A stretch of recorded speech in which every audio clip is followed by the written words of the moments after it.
다 같이 성경을 들고 일어서시기 바랍니다. 봉독해 드릴 하나님의 말씀은 창세기 6장 5절에서 7절 말씀까지를 제가 봉독해 드리겠습니다. 이것은 하나님의 말씀입니다. 여호와께서 사람의 죄악이 세상에 가득함과 그의 마음으로 생각하는 모든 계획이 항상 악할 뿐임을 보시고 땅 위에 사람 지으셨음을 한탄하사 마음에 근심하시고 이르시되 내가 창조한 사람을 내가 지면에서 쓸어버리되 사람으로부터 가축과 기는 것과 공중의 새까지 그러하리니 이는 내가 그들을 지었음을 한탄함이니라 하시니라. 아멘. 네, 자리에 앉으시기 바랍니다. 지난주에 창세기 6장 1절에서 4절에 대해서 제가 말씀을 드렸습니다. 창세기 5장에 아담의 10대 톨로도스 마치고 이제 창세기 6장으로 이제 지난주에 넘어왔죠. 창세기 6장은 노아가 살던 시대의 이 세상의 상황에 대해서 이제 언급을 하고 있습니다. 그래서 창세기 6장 1절과 4절은 노아 시대의 사람들이 어느 정도로 타락했는지에 대한 그 타락상을 가늠할 만한 한 가지의 사건을 6장 1절과 2절에서 이제 2, 3절에서 그 부분을 언급하고 있다라고 지난주에 제가 말씀을 드렸습니다. 그 내용은 뭐냐면 하나님의 아들들이 사람의 딸들과 혼인함으로 말미암아 그것 때문에 하나님께서 나의 영이 영원히 사람과 함께 거하지 아니할 것이라고 하나님께서 선언하십니다. 그러고 나서 하나님은 땅 위의 사람들을 120년을 지나면 하나님께서 세상을 홍수로 심판하시겠다라고 하는 하나님께서 놀라운 선언을 하십니다. 하나님의 아들들과 사람의 딸들의 혼인에 관한 이 부분은 크게 세 가지가 있다 그랬죠. 하나는 하나님의 아들들을 타락한 천사, 그 다음에 사람의 딸들을 세상에 있는 여자들이 혼인을 통해서 자녀를 낳았다. 두 번째는 이제 왕족들과 이제 세상의 평민들과의 결혼을 통해서 이제 이렇게 낳았다라고 말을 했고, 세 번째가 이제 하나님의 아들들은 세세의 후손들로서의 경건한 사람들을 말을 하고, 사람의 딸들은 가인의 후손들인 이제 불경건한 사람들과의 혼인 관계라고 제가 여러분들에게 말씀을 드렸습니다. 그래서 이 세 가지 중에서 가장 합리적으로 우리가 받아들일 수 있는 해석은 이제 세 번째 해석으로서 이제 경건한 사람들, 하나님의 아들들을 우리는 경건한 사람들로 보고요. 사람의 딸들을 이제 불경건한 이제 가인의 그런 후손들의 이런 결혼으로 이제 해석을 한다라고 이제 여러분들에게 말씀을 제가 드렸습니다. 조금 전에 제가 봉독해 드린 이 본문은 이제 시간이 흐르면서 이 세상에는 이제 불경건한 사람들, 경건하지 않는 사람들이 점점 많아지기 시작합니다. 그래서 이제 이 상황을 보시고 하나님의 마음이 이제 이 말씀 속에 포함이 되어져 있는데요. 5절과 7절 말씀을 여러분 보시면 여호와께서, 주어가 여호와죠, 사람의 죄악이 세상에 가득함과 죄악을 말하고 있습니다. 네, 이 세상에 가득함과 그의 마음으로 생각하는 모든 계획이라고 했죠. 항상 악할 뿐임을 하나님께서 보셨다. 그래서 땅에 사람 지으심을 하나님이 한탄하셨다라고 했는데 이것은 후회하셨다라고도 번역이 됩니다. 그리고 하나님이 마음에 근심을 하셨습니다. 그래서 이제 7절에 이르시되 내가 창조한 사람을, 하나님께서 여섯째 날에 창조한 사람을 내가 지면에서, 이 땅에서 쓸어버리되 심판하겠다는 말입니다.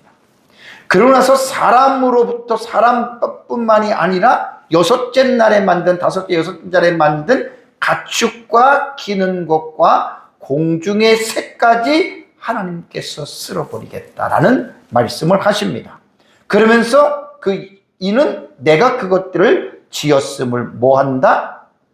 한탄함이니라라고 하는 이 말씀을 하고 있습니다.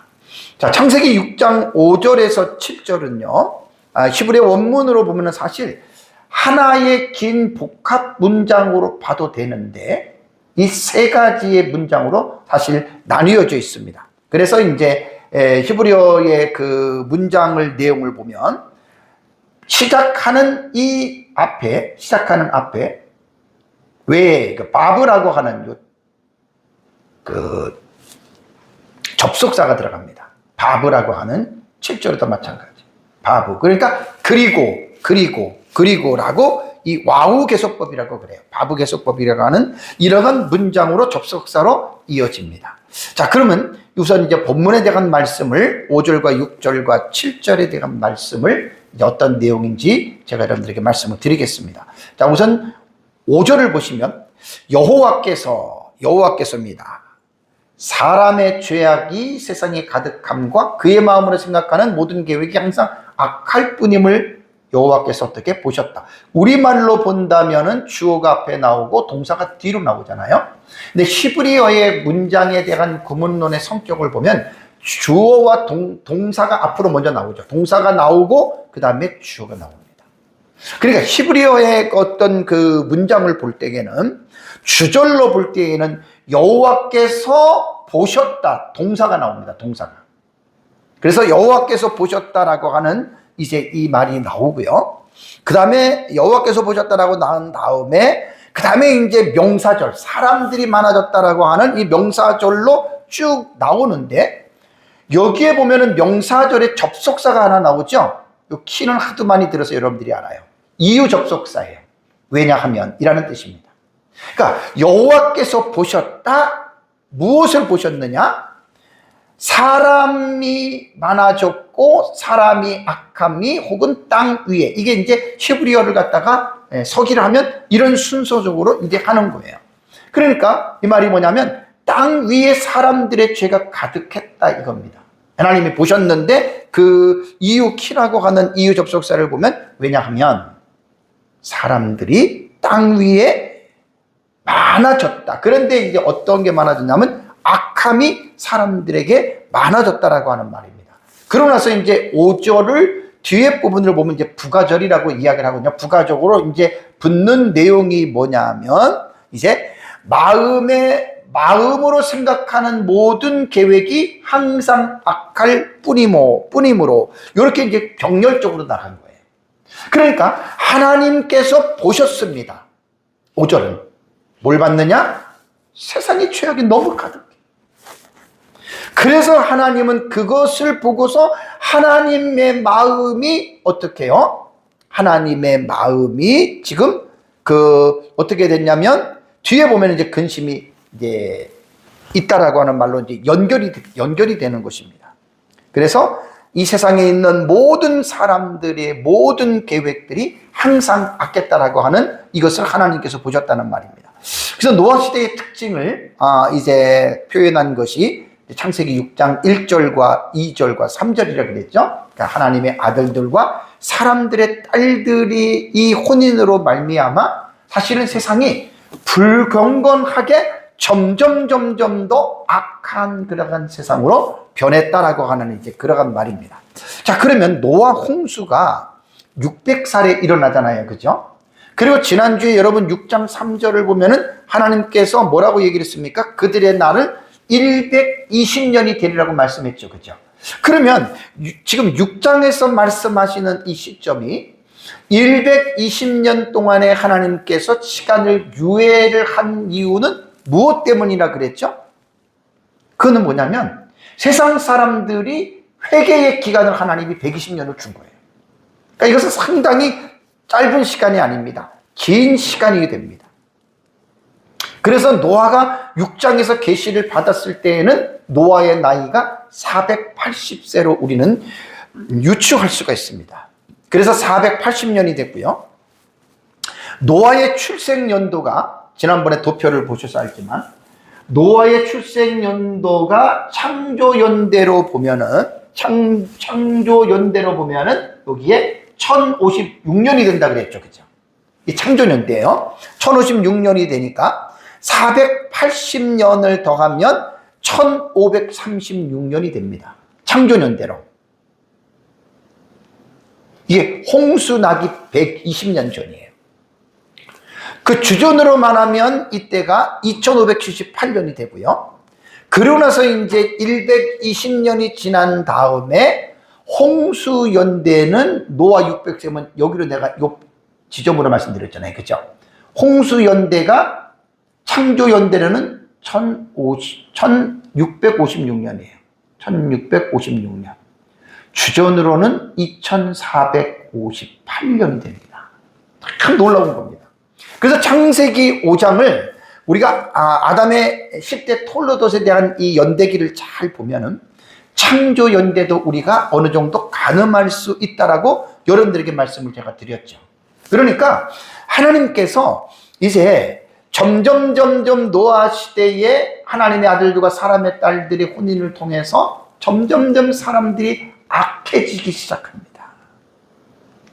그러고 나서 이제 하나님께서 6절에 말씀을 하십니다. 6절을 보면은 땅 위에 사람 지으셨음을 한탄하시고 그 다음에 마음에 어떻게 해요? 하나님께서 근심하셨다라는 말이 나옵니다. 자, 여호와께서 한탄하셨다라고 하는 이 말은요, 와이나함이라고 하는 시브리어 단어입니다. 이 단어는 나함이 단어의 원어근입니다. 그러고 나서 이제 늘 제가 시브리어에는 와우라고 하는 접속사가 되게 많이 들어갑니다.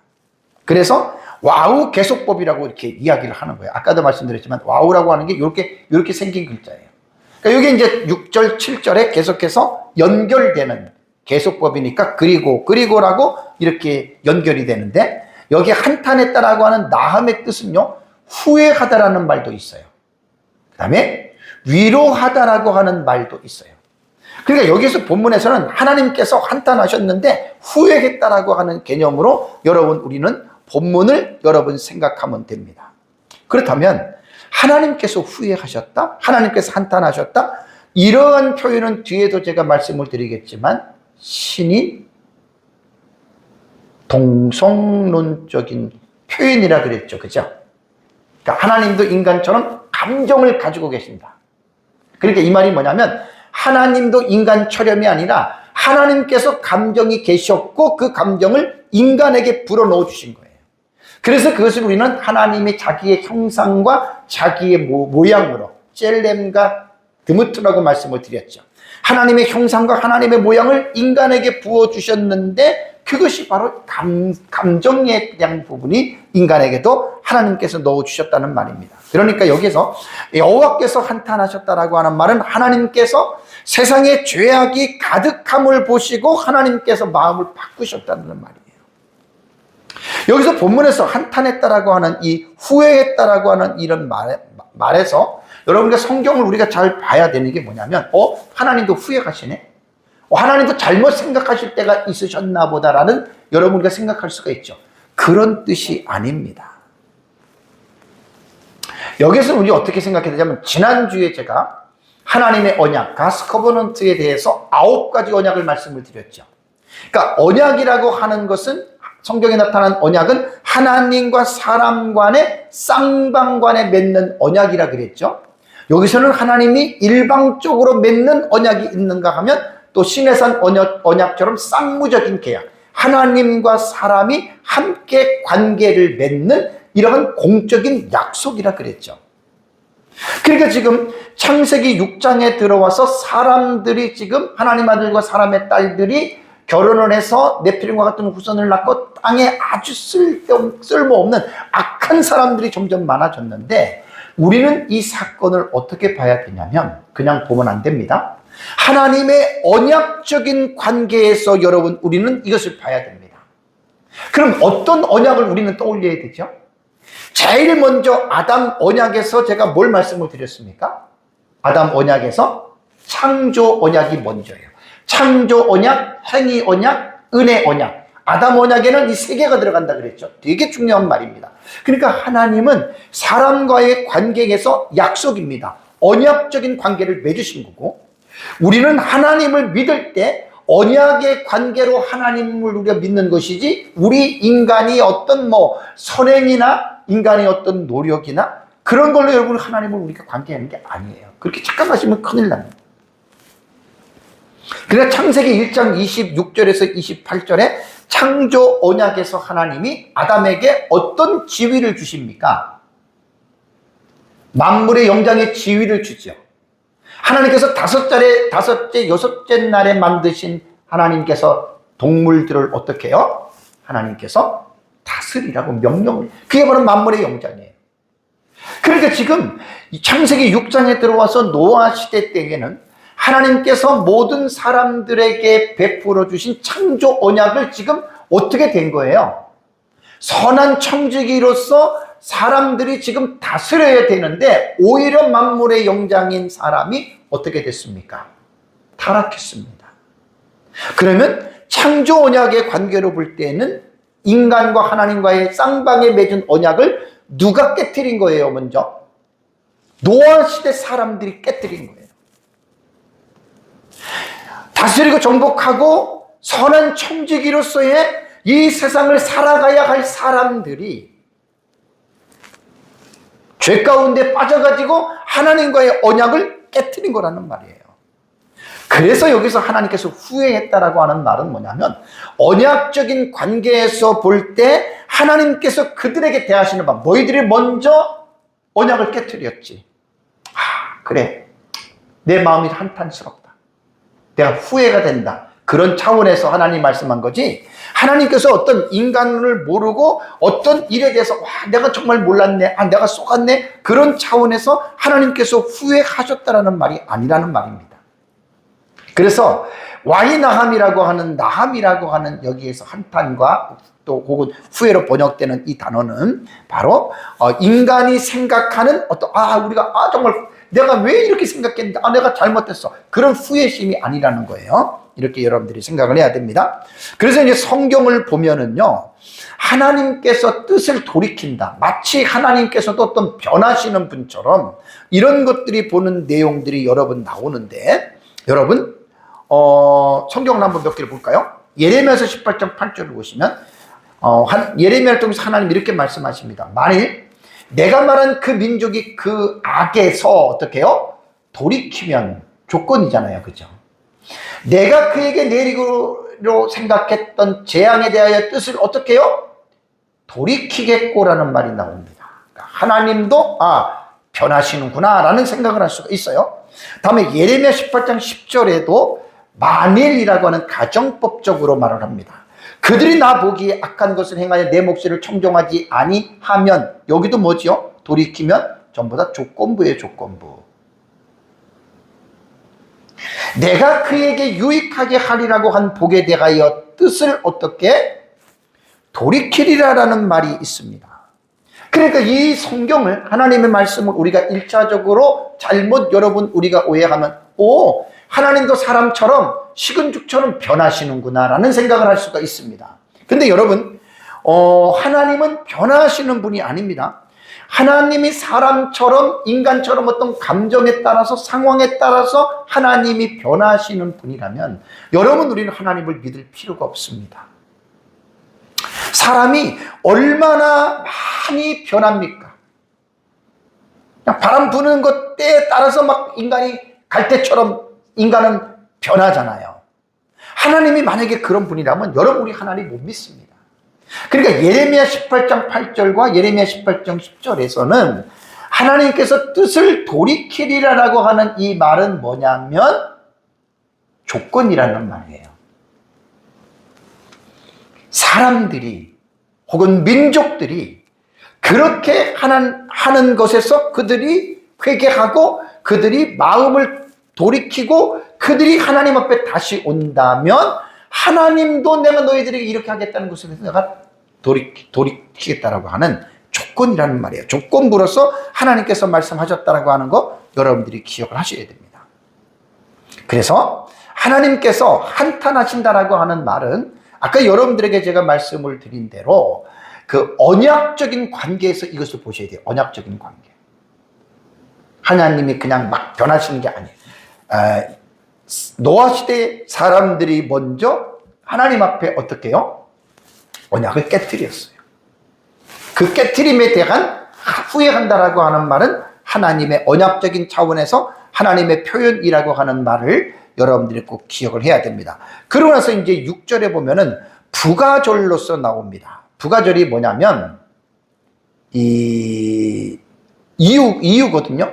왜? 땅 위에 사람을 지으셨음을 하나님께서 근심하셨다라고 하는 말이 나오죠. 그죠? 그러니까 여기서 보면은 이제 6절도 보면은 명사절로 시작하는 접속사 치가 들어가요. 이게 이유 접속사라 그랬잖아요. 왜냐하면 이렇게 해석하면 가장 좋습니다. 이유를 설명하는 거예요. 하나님께서 본문에서 말씀하시는 것을 보면은 하나님께서는 땅 위의 세상의 모든 사람들이 그 계획이 악할 뿐임을 보셨어요. 그러나서 이제 그걸 보시고 키로 시작되는 왜냐하면이라고 하는 이유를 설명하잖아요.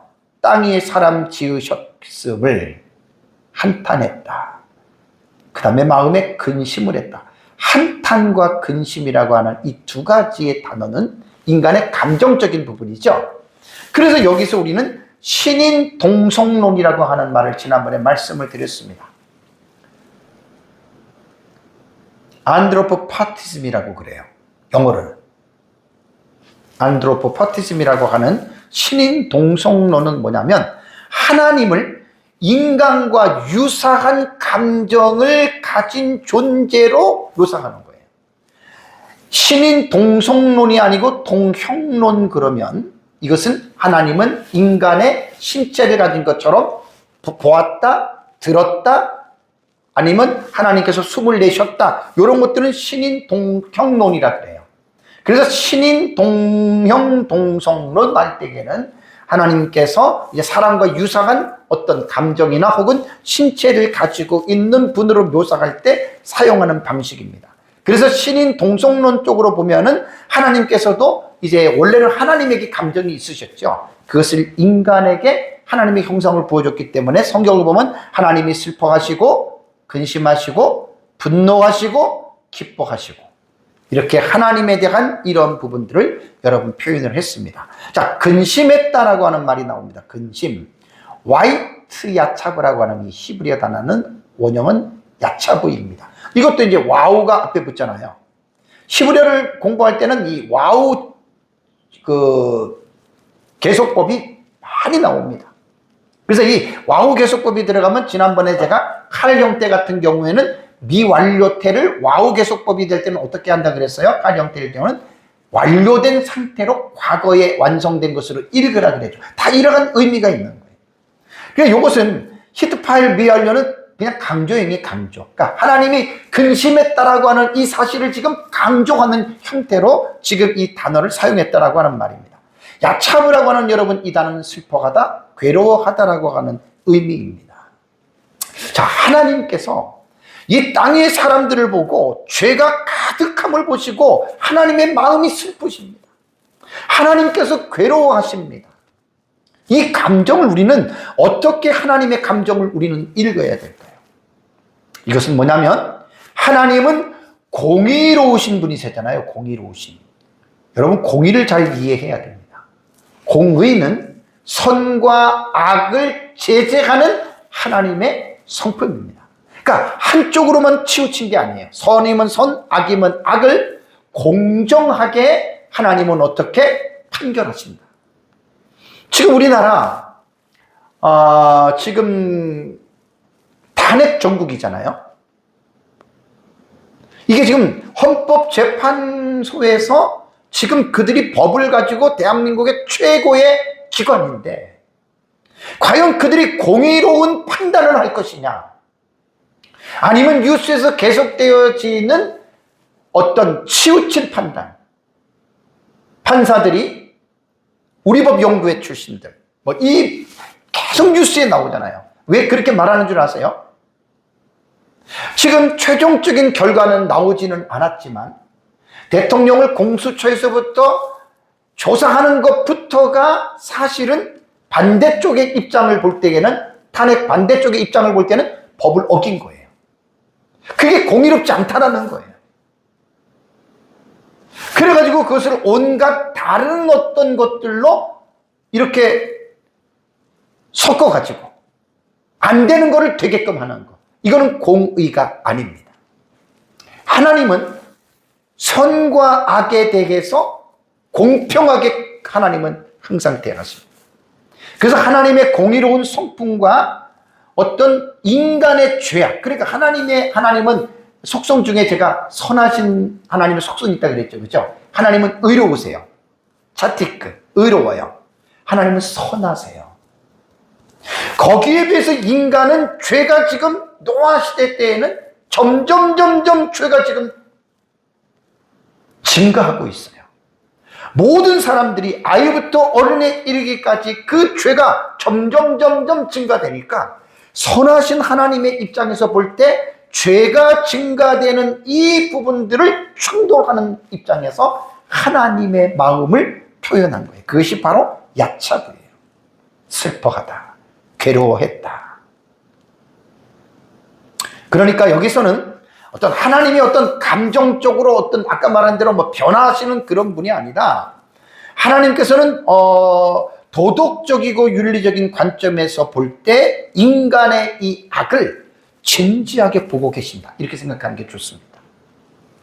그러니까 뭐 하나님을 뭐 한탄했다, 막 후회했다, 막 근심했다, 막 그러면 뭐 괴로워했다 그러면 마치 이것을 인간처럼 막 하나님이 막 호들갑을 떠는 것처럼, 여러분 그런 뜻은 아닙니다. 하나님이 인간과 어떻게 비교할 수가 있겠습니까? 죄를 진지하게 보신다. 그렇게 여러분들은 이제 본문에서 여러분들이 사실을 이해해야 됩니다. 제가 하나님의 속성에 대해서 여러분들에게 말씀을 드렸을 때 하나님의 속성 그때 8가지를 하나님 나라의 관점에서 설교를 했어요. 하나님은 어떻게? 불변하신다. Immutability예요. 하나님은 불변하신 분이다.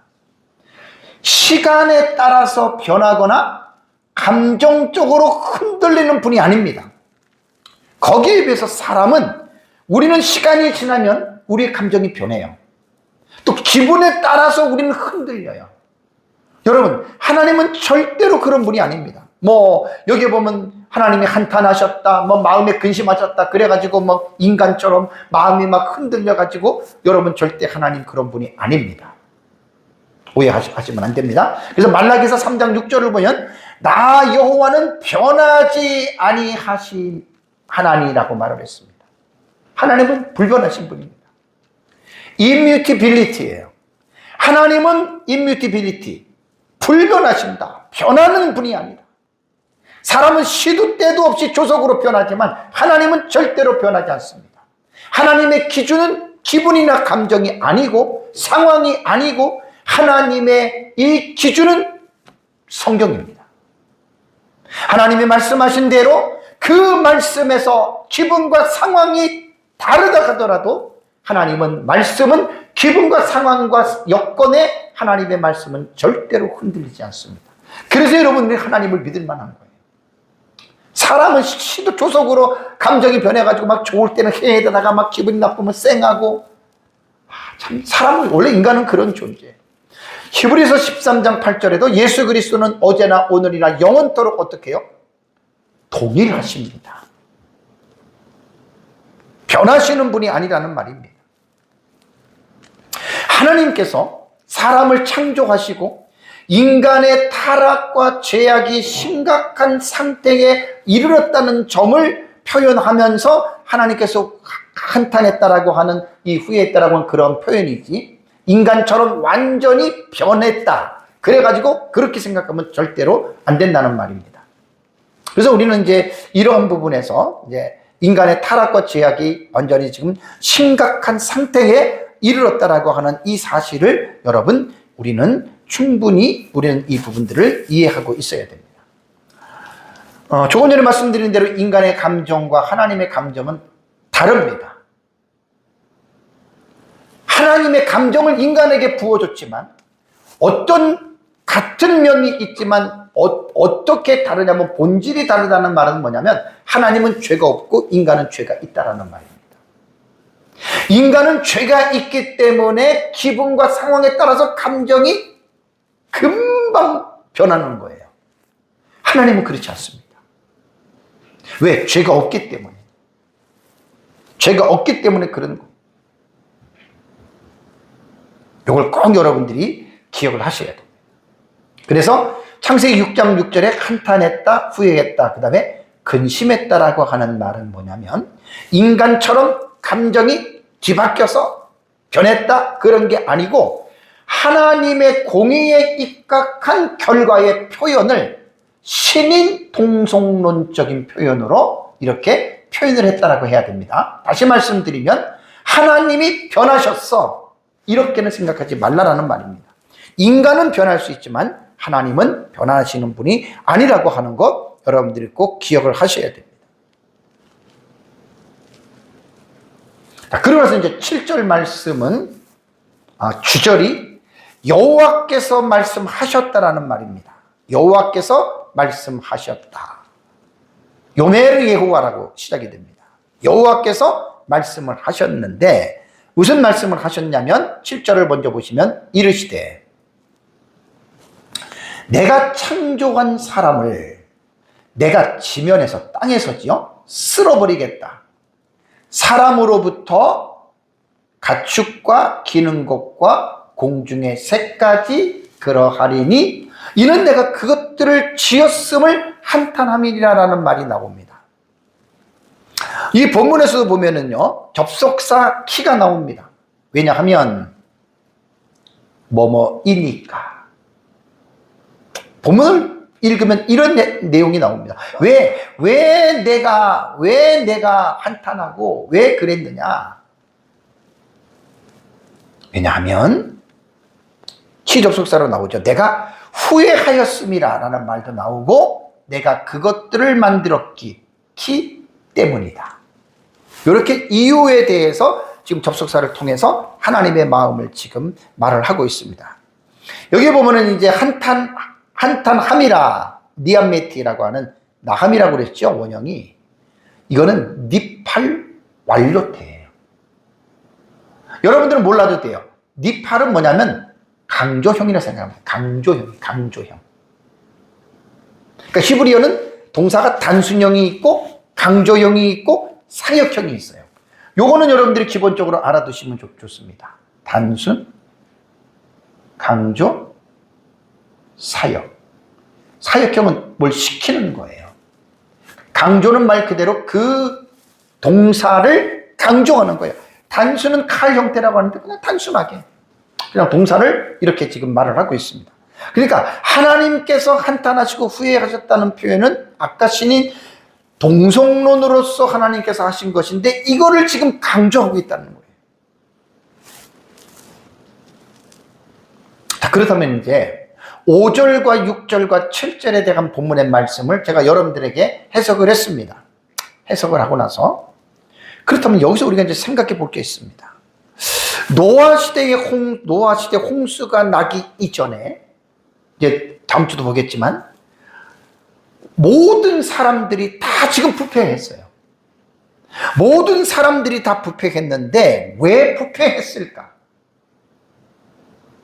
지난주에 말씀대로 이 6장 2절과 3절이 유일하다고 볼 수가 있어요. 물론 다른 의미와 다른 내용들이 성경에는 있겠지만 성경에는 그 사실을 기록해 놓지 않았기 때문에 우리는 알 수가 없어요. 그러니까 하나님의 아들들과 사람의 딸들의 혼인을 통해서 네피림이 태어났다. 네피림은 거인이 아닙니다. 거인으로 해석해도 되지만 네피림은 거인이다. 이것은 잘못된 말이에요. 네피림이라고 하는 이 단어에 지난주에 제가 여러분들에게 말씀을 드렸는데 포악하고 사나운 존재들이에요. 원래 네필림이라고 하는 단어는 그 뜻입니다. 거기에 이제 그 거인이라고 하는 민수기 13장 30 몇 절에 제가 그 네필림이 구약 성경에 딱 3번 나오잖아요. 3번. 한 번을 그걸 네필림을 거인으로 번역을 했어요. 우리말에. 물론 70인 역에도 그 네필림을 거인으로 번역을 했다고 했습니다. 그러니까 네필림이 곧 거인이다. 그 틀린 거예요. 네필림은 포악하고 사나운 자들인데 그런 가운데에 신체가 큰 기골이 장대한 거인도 있을 수 있다. 이렇게 해석을 해야지 네필림이 곧 거인이다라고 이렇게 해석하는 것은 성경을 잘못 보는 단어를 잘못 여러분 이해한 것입니다. 그래서 하나님의 아들들과 사람의 딸들에 대한 해석이 여러분 그만큼 중요한 거예요. 그래서 경건한 하나님의 사람들 셋의 후손들이 불경건한 가인의 후손들과 통혼을 한 거예요. 왜냐하면 이제 율법에도 여러분들이 보시면 알겠지만 하나님께서 이스라엘 백성들에게 이방인들과의 혼인을 금했습니다. 율법에 나와요. 신명기 레위기에. 왜 금한 줄 아십니까?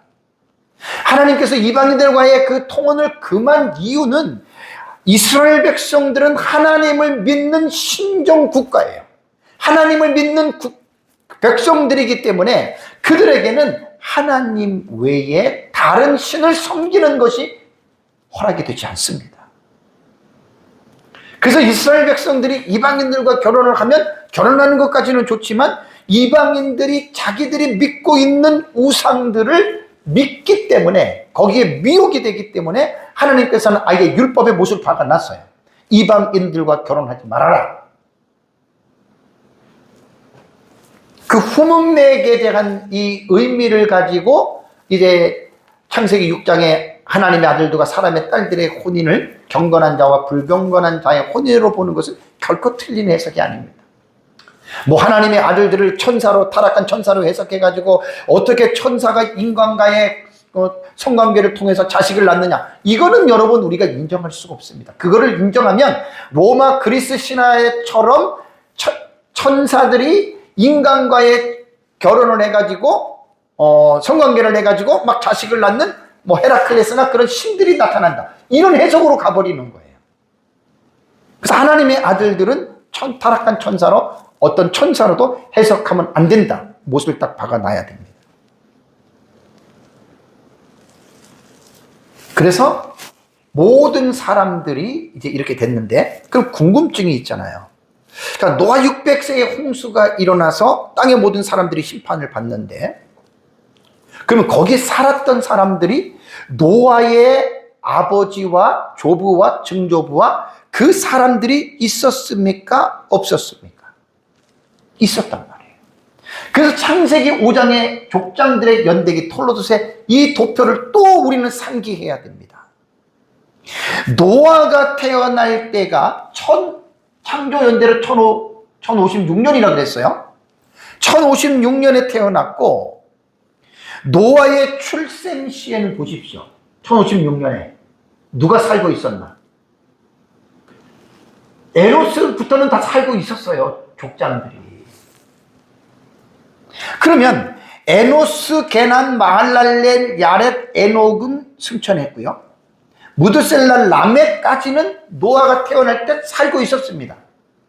그러면 이들은 창세기 5장에 나타난 10대 톨로도스는 여기네 후손에 대한 맥을 잇는 족보이기도 하지만, 제가 신앙의 족보라고도 얘기를 했죠. 아담의 신앙을 셋이, 에노스, 게난, 이 신앙이 이 후손들에게 여러분 지금 내려갔던 거예요. 그러니까 3대 손인 에노스와 4대 손인 게난과 5대 손인 마할랄렐과 6대 손인 야렛과 8대 손인 무드셀라와 9대 손인 라멕이 생존해 있었다고요. 다 타락했어도 이들로 말미암아 태어났던 자식의 자식이 계속해서 인구들이 많아진 거예요. 물론 가인도 계속해서 자녀들을 생산해서 가인도 자녀들이 땅에 많아지고, 그러니까 경건한 아담의 톨로도스를 잇는 경건한 후손들과 가인의 불경건한 후손들이 계속해서 이제 이 세상에서 자녀들을 결혼을 통해서 번식시키는 이러한 일이 여러분 계속해서 나타났다는 말입니다. 그러니까 다른 거는 위에 에노스나 게난까지는 몰라도요, 노아의 아버지가 라멕이고 할아버지가 무드셀라잖아요. 그러니까 무드셀라가 죽던 해에 홍수가 났기 때문에 무드셀라의 신앙은 여러분 어떻습니까? 안 봐도 우리가 알잖아요. 신실한 그런 신앙을 가지고 있었던 족장이었습니다. 왜냐하면 무드셀라 아버지가 에녹이었기 때문에. 그래서 노아 600세가 되던 때에 홍수가 날 때 중요한 거는 뭐냐면, 노아의 가족 8명 외에는 단 한 사람도 의로운 사람이 없었다는 거예요. 그래서 제가 설교를 준비하면서 이게 의문점이 생긴 거예요. 어떻게 이렇게 될 수가 있었을까? 노아의 아버지 라멕, 그 다음에 할아버지 무드셀라, 이 사람들이 낳던 자식들이 또 얼마나 많겠습니까, 여러분? 얼마나 많겠습니까? 그런데 노아 홍수 때에는 노아의 가족 8명에는 전부 다 부패했고 전부 다 악했다는 말이에요. 그러니까 여기에서 라멕이나 무드셀라나 그 다음에 야렛이나 마할랄렛 그 쭉 위에 족장들이 낳았던 자손들 중에 경건하고 거룩한 자손들이 있었을 거 아니에요.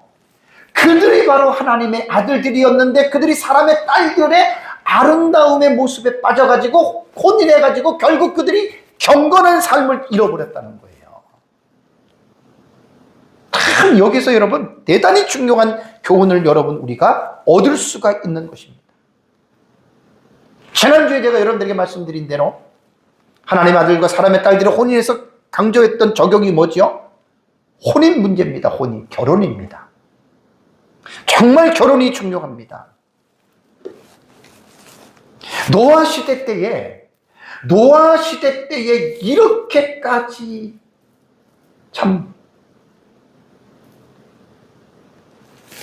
모두가 다 경건하고 불경건한 사람이 많았더라도 아담의 10대 톨로돗을 볼 때에 이 조상들이 낳았던 후손들 중에 다는 아니겠지만 그래도 경건한 사람들이 있었단 말이에요.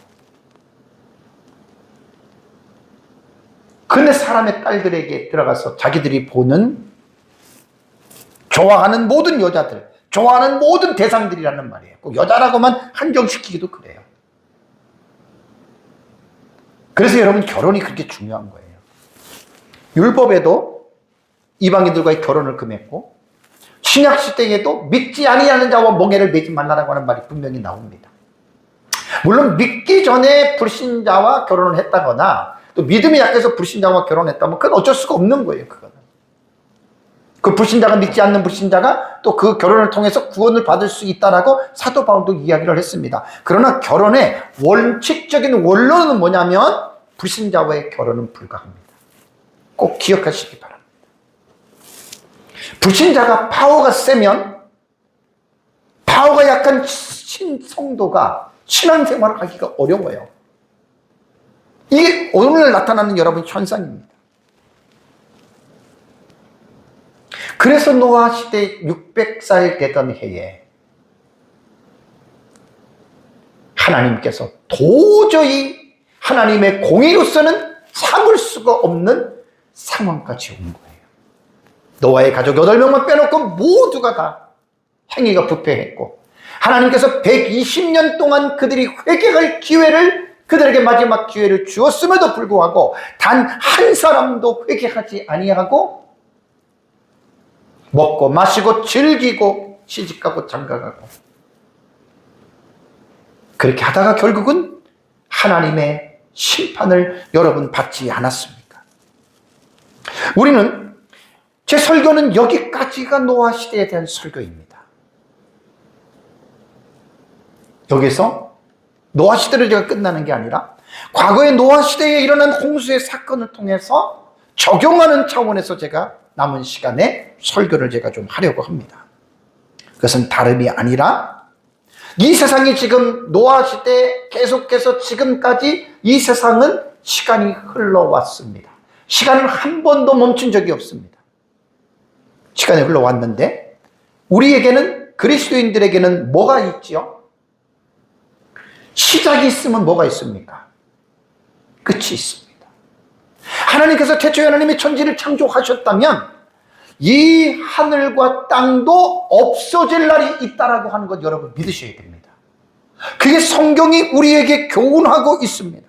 이것이 뭐냐면 인류도 마지막 날인 종말의 날이 있다라는 거예요.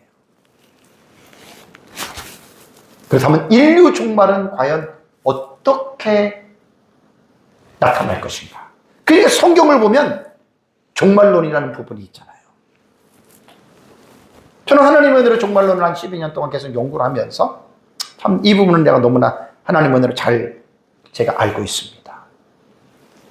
인류 종말은 요한계시록 18장을 보면 큰 성 바벨론이 하나님의 불에 타서 멸망합니다.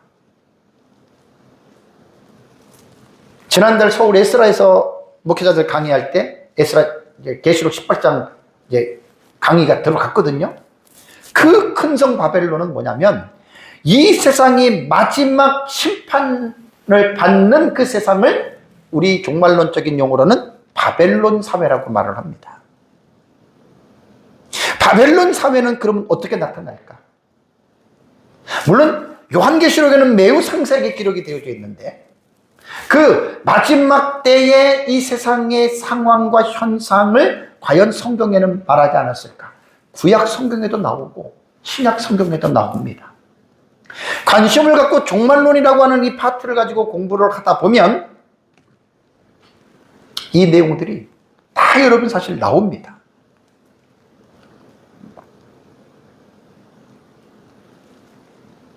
예수님의 공생의 사역에서 교훈하신 내용을 볼까요? 누가복음 17장 26절에서 30절, 마태복음 24장 36절, 39절에도 같은 내용. 예수님께서 뭐라고 말씀을 하셨냐면 노아의 때에 그랬죠? 노아의 때에 된 것과 같이 노아의 때 뭘 말씀하시는 거죠? 홍수 심판을 말합니다. 사람들이 세상에서 악한 것이 완전히 한계에 이르렀어요.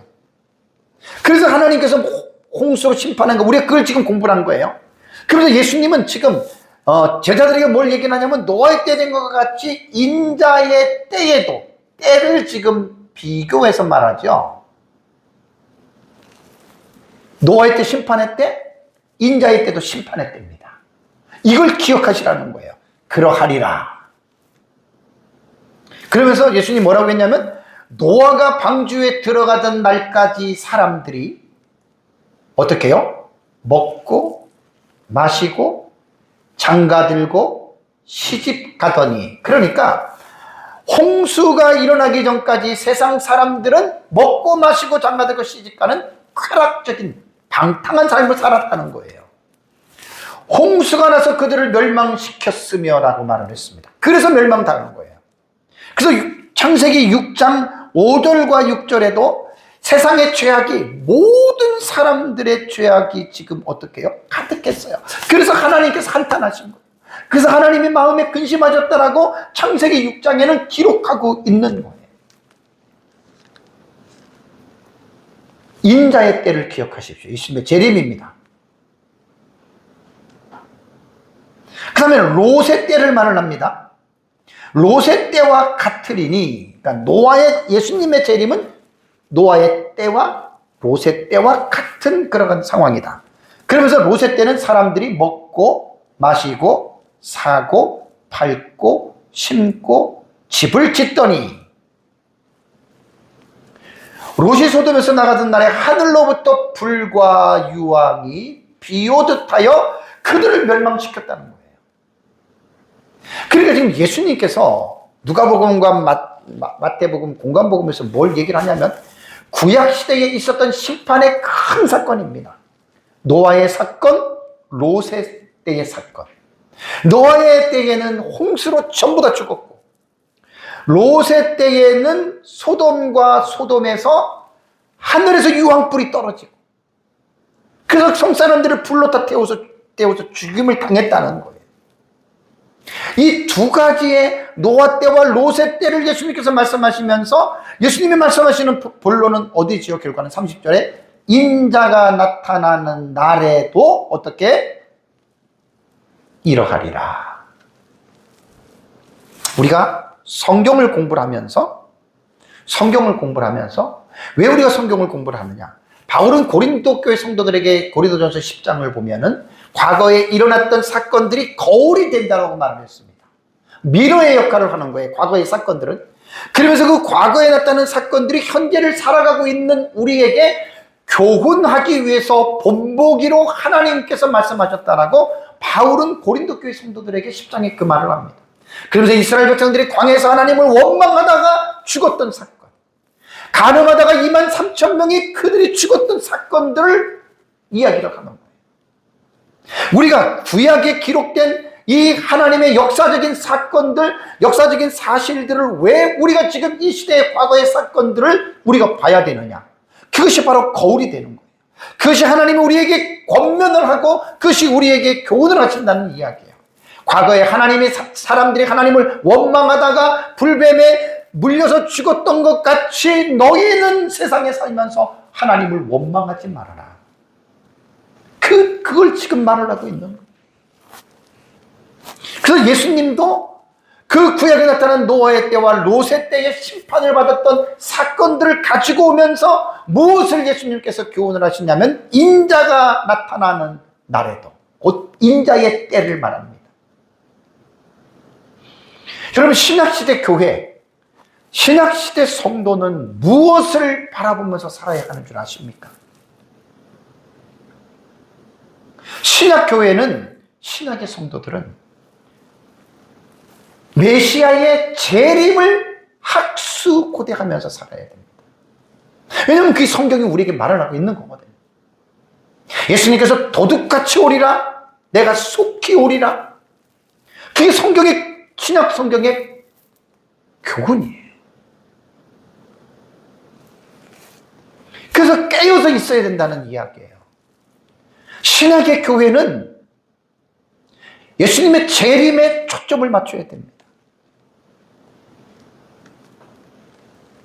인류 종말의 바벨론 사회도 노아 시대와 롯의 시대처럼 먹고 마시고 장가들고 시집가고 사고 팔고 심고 집을 짓는, 이것이 뭐냐면 육체적인 삶이에요. 쾌락과 방탕과 향락적인 삶이라는 말이에요. 예수님 재림 때도 세상은 이렇다는 말입니다. 예수님의 재림이 가까워질수록 사람들은 육체적인 쾌락과 방탕에 빠져서 회개망측한 행동이죠. 유흥을 즐깁니다. 극단적인 쾌락을 추구하면서 살아들 갑니다.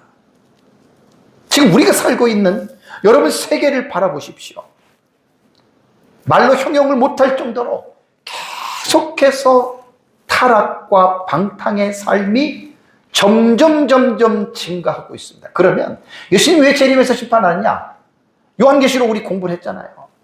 생명책에 기록되지 않는 모든 사람들이 다 적그리스도를 경배하고 다 세상에서 이러한 쾌락과 방탕에 빠져서 살기 때문에 결국 하나님께서는 이 세상을 심판하신다는 말입니다. 가면 갈수록 주변에 있는 사람들을 여러분들이 보십시오. 극단적인 쾌락의 노예가 되어서 살아가고 있습니다. 상상을 초월합니다.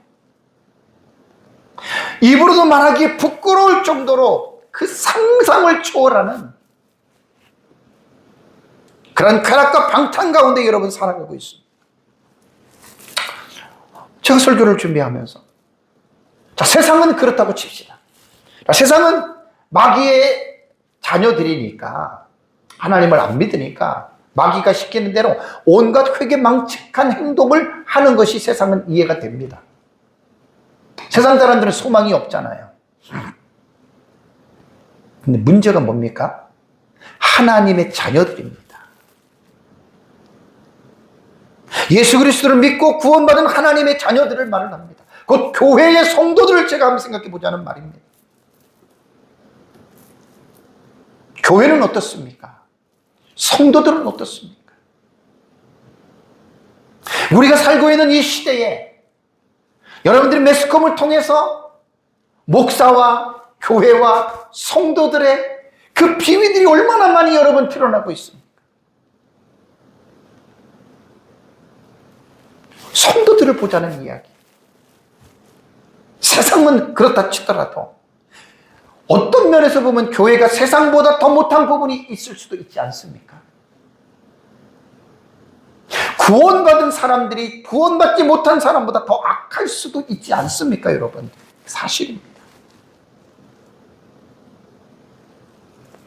그래서 말세기말을 살아가는 하나님의 자녀들은 우리가 두 발을 이 세상을 딛고 살아가지만 우리는 결코 이 세상을 본받으면 안 된다는 거예요.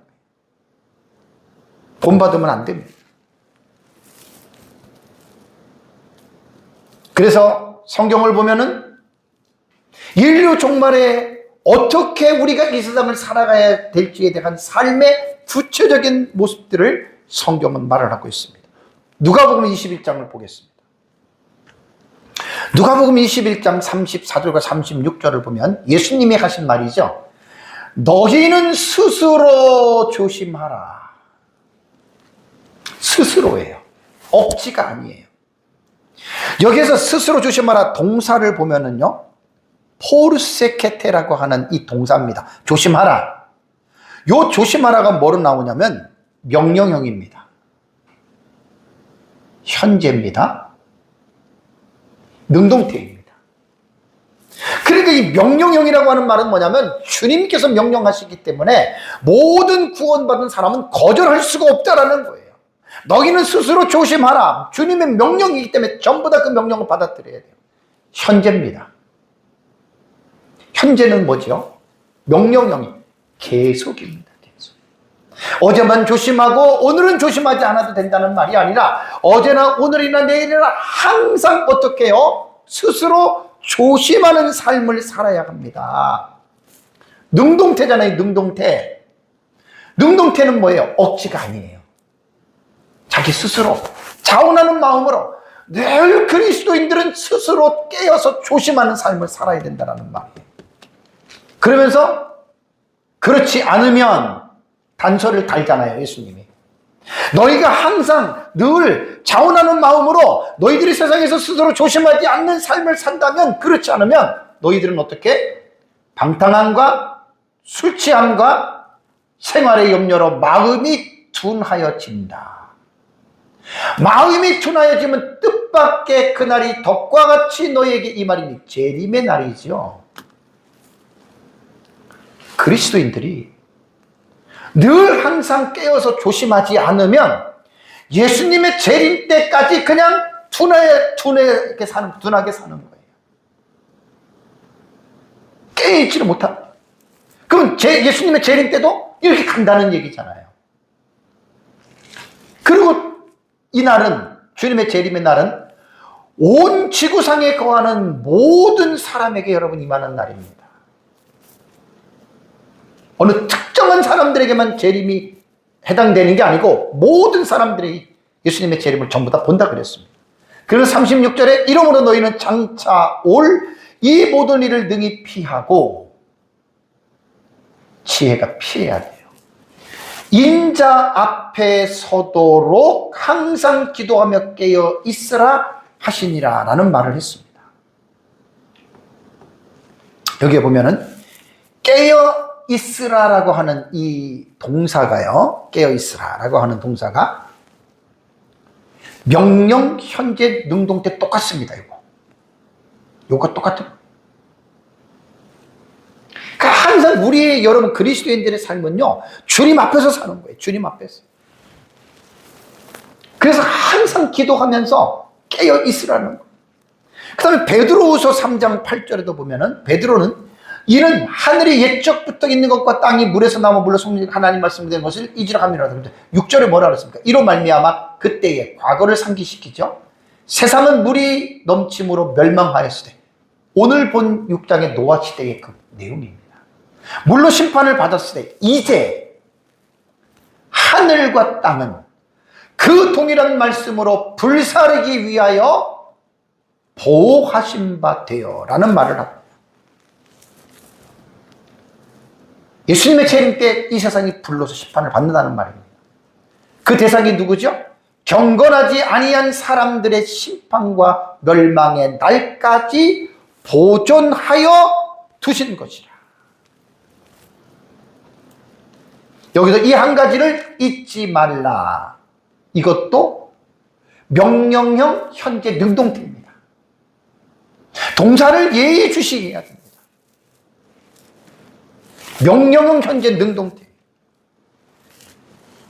그래서 그리스도인들은 세상에 살면서 반드시 예수님의 재림이 가까이 오고 예수님의 재림이 오면 이 세상은 불심판을 받는다라고 하는 이 사실을 여러분들이 기억하고, 요한계시록 18장 4절을 보면 또 내가 들으니 하늘로부터 다른 음성이 이르되 내 백성아, 하늘에서 음성이 납니다. 거기서 나와 그의 죄에 참여하지 말고 그가 받을 재앙들을 받지 말라. 계시록 18장은요 세상이 불로 심판을 받는 것. 이 세상의 불심판을 앞두고 하나님께서 사역자들을 통해서 성도들을 지금 깨우치는 경각심을 주는 말씀이, 거기서 나와라, 죄에 참여하지 말고 나와라. 데살로니가전서 5장 23절에도 평강의 하나님이 친히 너희를 온전히 거룩하게 하시고 또 너희의 온 영과 혼과 몸이 우리 주 예수 그리스도에서 강림하실 때에 흠없게 보존되기를 원하노라. 우리 그리스도인들의 삶은 거룩한 삶으로 주님 앞에서 살아야 됩니다. 마지막으로 그럼 어떻게 살아야 되냐면, 요한계시록에 보면 7교회를 말을 할 때 이기는 자에 대해서 말을 했죠. 니카오라고 하는 단어가 니케라고 하는 건데 이 승리하다라는 말입니다. 이게 7교회 공이 동사를 이기는 자는요, 니콘티 뭐 이렇게 돼 있는데 분사, 현재, 능동태입니다. 분사는 뭐지요? 계속적인 용법이에요. 현재형이니까 계속해서 어떻게 신앙생활을, 이기는 신앙생활을 하라는 거예요. 태가 능동태잖아요. 억지가 아니에요. 여러분들이 자원하는 마음으로 스스로 계속해서 신앙생활은 지면 안 됩니다. 물론 질 수 있죠. 그러나 지면은 그만큼 우리의 손해잖아요. 이기는 삶을 살아가라는 말입니다. 이러한 삶을 살아가시기를 주님의 이름으로 축복합니다. 다 같이 함께 기도하겠습니다.